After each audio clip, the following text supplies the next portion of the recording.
اور پھر کہا کہ انہیں جو حکم دیا جاتا تھا یہ اس کی سرتابی کرتے تھے، پھر اللہ نے ان پر ذلت نازل کر دی اور یہ ہمیشہ اس کا شکار رہے۔ قوم سبت کا ذکر فرمایا اللہ نے، ہفتے والے دن کچھ لوگ نافرمانی کرتے۔ ہمارے بھی ہیلے بہانے ہیں نا آج کل کاروبار میں، تو اسی سپارے کی آیت نمبر 65 کے اندر اللہ تعالیٰ نے حضرت داؤد کی قوم کا ذکر کیا کہ اللہ نے انہیں حکم دیا تھا کہ ہفتے والے دن مچھلیاں نہیں پکڑنی، تو وہ کہتے تھے چلو ہاتھ لگا کے نہیں پکڑنی، ہاتھ لگا کے۔ وہ ہمارے لوگ ہیلے بہانے تلاش کر لیتے ہیں نا، وہ بڑے جناب انشورنس والا آ گیا، اب وہ بینک والا آ گیا، وہ فلانے صاحب آ گئے، وہ تروڑ مروڑ کے کہانیاں باتیں، اور پھر ہمیں بھی رستے مل جاتے ہیں بچنے کے۔ مفتی صاحب نے کہہ دیا تھا، ایک مولانا سے میں نے ان کو کہا ہفتے والے دن مچھلیاں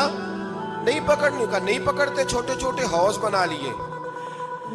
تو مچھلیاں زیادہ